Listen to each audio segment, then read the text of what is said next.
নমস্কার বন্ধুরা, আমি সঙ্গীতা আর আজ আমি এসে গেছি আরেকটি সত্যি ভৌতিক ঘটনা নিয়ে।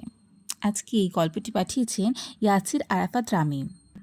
ইয়াসির আরাফাত রামিমের পাঠানো অভিশপ্ত বাড়ির দ্বিতীয় ভাগ। প্রথম ভাগটি শুনতে হলে 25 নম্বর এপিসোডটা আপনারা শুনতে পারেন, আর তা না হলে এই গল্পেরই ডেসক্রিপশন বক্সে লিংক দেওয়া রয়েছে, শুনে জানাবেন কেমন হয়েছে। তো চলো শুরু করি।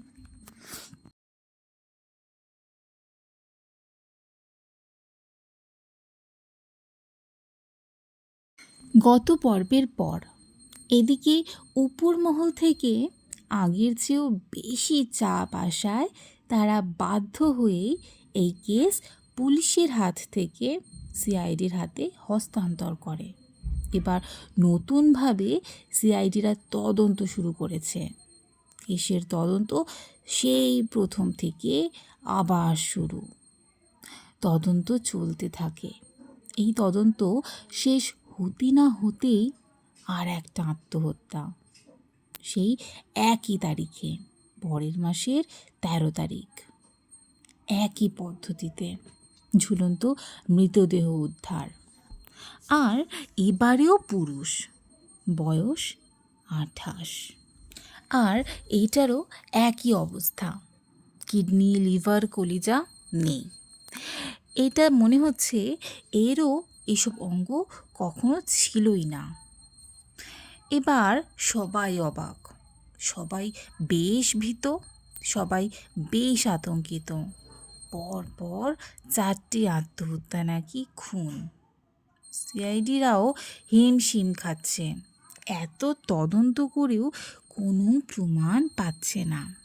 সিআইডি ধারণা এটা খুন, কিন্তু কারা করছে এভাবে খুন, তাও সেটা তাদের বাসায়। আর তাদের সাথে কিভাবে কেউ দেহে কোনো কাটাছেঁড়া না করেই অতি গুরুত্বপূর্ণ অঙ্গগুলো নিয়ে যাচ্ছে। তাদের এই কেসটা তাদের এই কেসটা বেশ ভাবাচ্ছে। এদিকে এরা তো তদন্ত করছে বটে, কিন্তু এদিকে আমার ব্যবসায় তালা পড়তে চলেছে। মানুষ আস্তে আস্তে বাসা ছেড়ে দিচ্ছে। তাও মাঝে মাঝে দু একটা নতুন ভাড়াটি আসছে। সিআইডি বেশ কড়াভাবে তদন্ত করছে, কাউকে ছাড়া দিচ্ছে না। যাকেই সন্দেহ লাগছে তার উপরই জিজ্ঞাসাবাদ করছে আর নজর রাখছে। লোকজন বলছে এটা কালা জাদুর ব্যাপার, কিন্তু সিআইডি এটা মানতে নারাজ। এদিকে এই 4টে কেস সমাধান হতে না হতে পরের মাসে আবার একই স্টাইলে আর একটা আত্মহত্যা। এটা মেয়ে, বয়স 23। এটাও ঝুলন্ত অবস্থায়, আর এটারও দেহে কিডনি, লিভার, কলিজা নেই। এবার সিআইডিদের মাথায় হাত, কি হচ্ছে এসব? এটা কারা করছে আর কেনই বা করছে সেটা কেউই বুঝতে পারছে না। প্রতিটা আত্মহত্যায় সবার আগে আমার ডাক পড়তো, আমার বাড়ি কি না। এদিকে আমি চিন্তায় চিন্তায় শেষ। আসলে এটা কি হচ্ছে, কেন হচ্ছে সেটা আমিও বুঝতে পারছি না। আর কেনই বা আমার বাড়িতেই হচ্ছে। উপর মহল থেকে প্রচুর চাপ আসলেও সিআইডিরা কিচ্ছু করতে পারছে না, কারণ কোনো প্রমাণই তো পাচ্ছে না। সমাধান করা অসম্ভব। এভাবে চলতে চলতে প্রতি মাসের 13 তারিখ আত্মহত্যা হতে থাকে। এভাবে হতে হতে 27টার মতো আত্মহত্যা বা খুন, যেটাই বলেন না কেন, আমার বিল্ডিংয়ে হয়। আস্তে আস্তে সব ভাড়াটিয়া চলে যায়। কেউ তো চাইবে না তাদের পরিবারের সদস্যদের করুণ মৃত্যু। সবাই মনে করে এই বিল্ডিংয়ে কিছু একটা অশুভ জিনিস আছে। অবশ্য আমারও তাই মনে হয়, না হলে এত আত্মহত্যা হলো। কোনোটা কী কারণে হলো সেটা ধরা গেল না। হ্যাঁ, আত্মহত্যা করতেই পারে, কিন্তু তাই বলে তার শরীর থেকে গুরুত্বপূর্ণ অঙ্গগুলোই গায়েব হয়ে যাবে? এখন বর্তমানে আমার বিল্ডিংয়ে কোনো ভাড়াটিয়া নেই, পুরো বিল্ডিংই ফাঁকা। চারিদিকে এই বিল্ডিংয়ের কুখ্যাতি ছড়িয়ে পড়েছে। আমার স্বপ্নের বাড়ির এখন করুণ অবস্থা। তাহলে কোটি কোটি ইনভেস্টমেন্ট কি জলে গেল? এখন শেষ ভরসা আপনি। আমার এক বন্ধু আপনার ঠিকানা দিয়েছে, আমাকে একটু সাহায্য করুন। আমার মনে হয় এটা কোনো কালা জাদু বা কোনো জিন, শয়তানের কাজ। দয়া করে যদি সমাধান করে দেন, অনেক উপকৃত হব। টাকার কথা চিন্তা করবেন না, যত চান ততই পাবেন। শুধু আমাকে এই ঝামেলা থেকে মুক্ত করুন। লোকটি হাত জোর করে অনুরোধ করতে থাকে। আমি বললাম, দেখেন ভাই, আমি সাহায্য করব ঠিক আছে, কিন্তু টাকা লোভ আমার নেই। তাছাড়া আমি এসব টাকার জন্য করি না বা টাকা নিয়ে করি না, এসব মানুষের সাহায্যের জন্যেই করি, বিনামূল্যে করি। এই বলেই আয়াত হুজুর থামলেন, সোফা থেকে উঠে একটু পায়চারি করে নিলেন, তারপর বললেন, বুঝলে, অনেকক্ষণ বসে থাকতে থাকতে কোমরটা ব্যথা হয়ে গেছে। আগের মতো তো জোয়ান নেই, বয়সটা বেড়েছে, রোগটোগও বেড়েছে, আর গলাটাও শুকিয়ে গেছে। একটু পানি খেয়ে নিই। সৌরভ বলল, আচ্ছা হুজুর, বাসায় এত হত্যা হলো, কিন্তু পুলিশ একটাও প্রমাণ পায়নি? না মানে, বলতে চাইছি, একটা বিল্ডিংয়ে একই স্টাইলে আত্মহত্যা হলো, তাও আবার প্রতি মাসে একই তারিখে। তাহলে তো এটা বোঝাই যায় এটা আত্মহত্যা নয়, খুন। আয়াত হুজুর হেসে বললেন, মাথায় ঢুকলে তো তুমি এতদিনে পুলিশ হয়ে যেতে।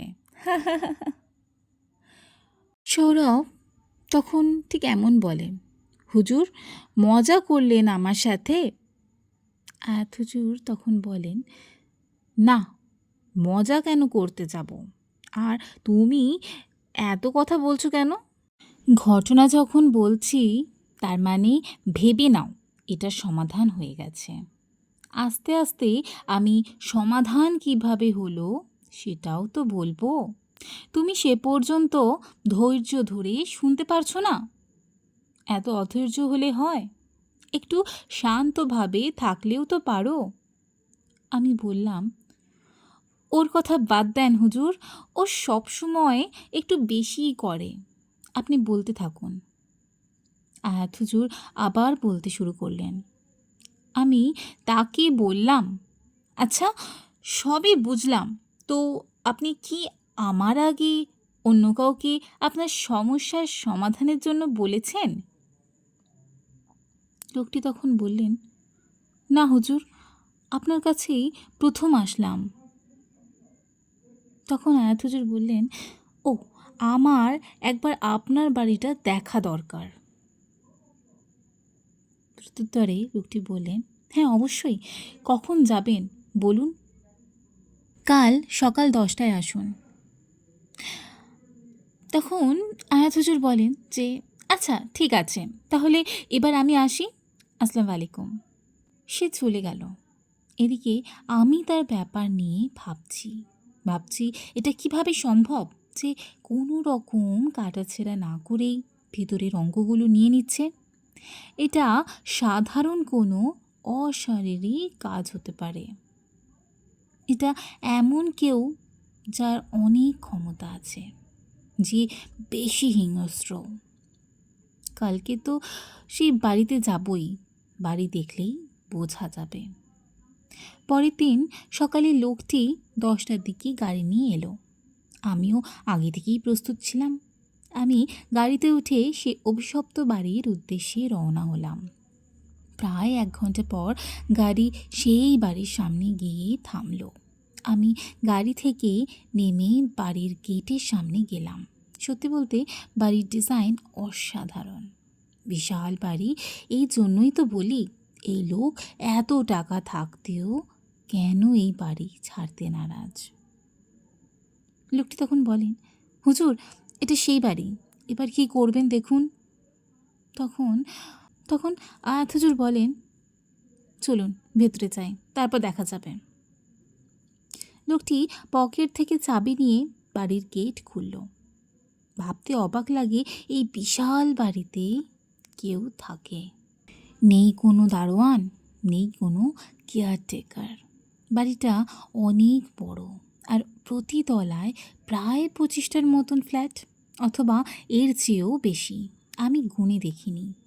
অনেকটা হোটেলে যেরকম রুম থাকে, ফ্ল্যাটগুলো অনেকটা সেই রকম।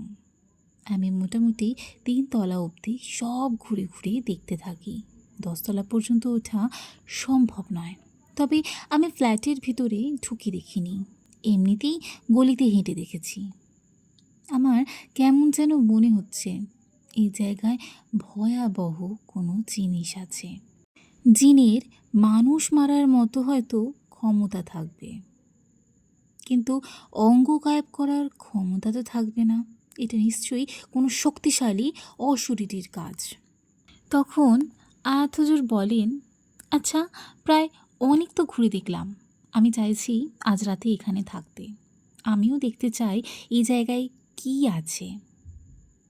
তখন লোকটি বললেন, হুজুর মাপ করবেন, আপনি কি একা থাকার কথা বলছেন? তখন আয়াত হুজুর বলেন, হ্যাঁ। লোকটি বলেন যে, কি বলছেন হুজুর, একা এই এত বড় বাড়িতে, তাও আবার রাতে? এটা একটু বেশি ঝুঁকিপূর্ণ হয়ে যাচ্ছে না?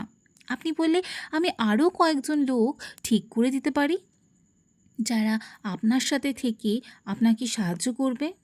তো আয়াত হুজুর বলেন, লাগবে না, আমি একাই সামলাতে পারবো। আপনি বোধহয় জানেন না, আমি একসময় মৃত্যুর মুখ থেকে ফিরে এসেছি, তাই আমি একমাত্র আল্লাহ ছাড়া আর কাউকেই ভয় পাই না। আপনি নিশ্চিন্তে থাকুন, আমি নিরাপদেই ফিরে আসব। তখন লোকটি বলেন, কিন্তু তাও বলি একবার ভেবে দেখতে পারতেন। আয়াত হুজুর বলেন, না, ভাবার প্রয়োজন নেই, আমি একাই পারবো ইনশাল্লাহ। আমি চাই না যে আমার জন্য কেউ বিপদে পড়ুক। লোকটি আবার বলেন, আচ্ছা হুজুর, আপনি যখন মানছেন না, আমি আর কি করব?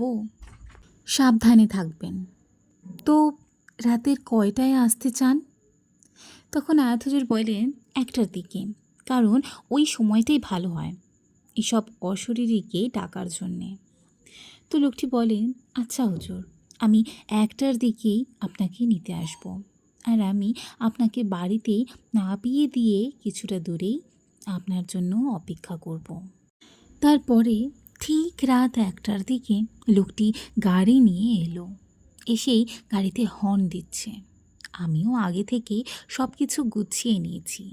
আমি একটা ব্যাগে 3টি কাঁচের শিশি আর একটা টিনের পট, একটা লাল কাপড়, জাফরানির কালি, জমজমের পানি, সরিষা, কিছু নিয়মের ডাল আর একটা দেশলাইয়ের বাক্স নিলাম। এর সাথে আমার একজন জিন ছাত্রকেও নিলাম। এটা সেই ছাত্র যাকে আমি কণার সমস্যার জন্য ব্যবহার করেছিলাম। তোমরা তো জানোই, ওকেও সাথে নিলাম, কারণ ও যেহেতু জিন, তাই যদি সেখানে জিন থাকে তাহলে সেটা ও দেখবে আর আমাকে সতর্ক করবে। আমি বাসা থেকে বের হয়ে গাড়ির সামনে এলাম। লোকটি ঠিক দাঁড়িয়েছিল তার কথা মতন, আর আমায় দেখে বলল, হুজুর সব প্রস্তুতি নিয়েছেন? আমি বললাম, যে নিয়েছি, দেখা যাক কি হয়। গাড়ি চলতে শুরু করলো সেই অভিশপ্ত বাড়ির উদ্দেশ্যে।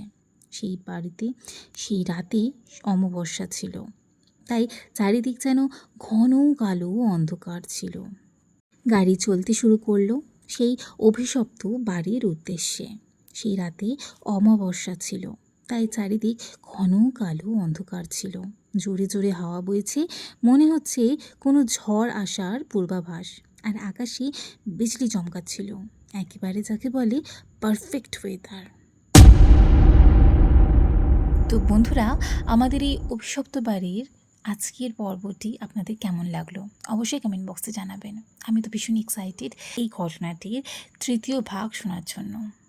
সত্যি বলছি, মানে একটা রহস্যময় বাড়ি।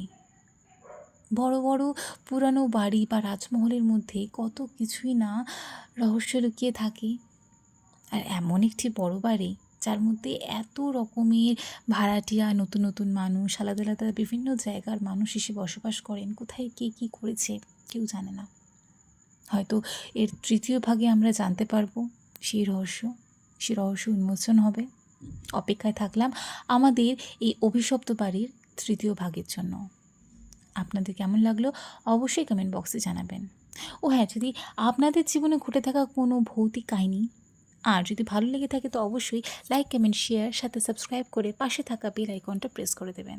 ও হ্যাঁ, যদি আপনাদের জীবনে ঘটে থাকা কোনো ভৌতিক কাহিনী বা কোনো শোনা কাহিনী থাকে তো অবশ্যই আমাদের স্ক্রিনে আসে ইমেল অ্যাড্রেসে সেন্ড করতে পারেন বা আমার ফেসবুক পেজে লিখে পাঠাতে পারেন। তো চলুন, tata, bye bye, stay blessed, be happy.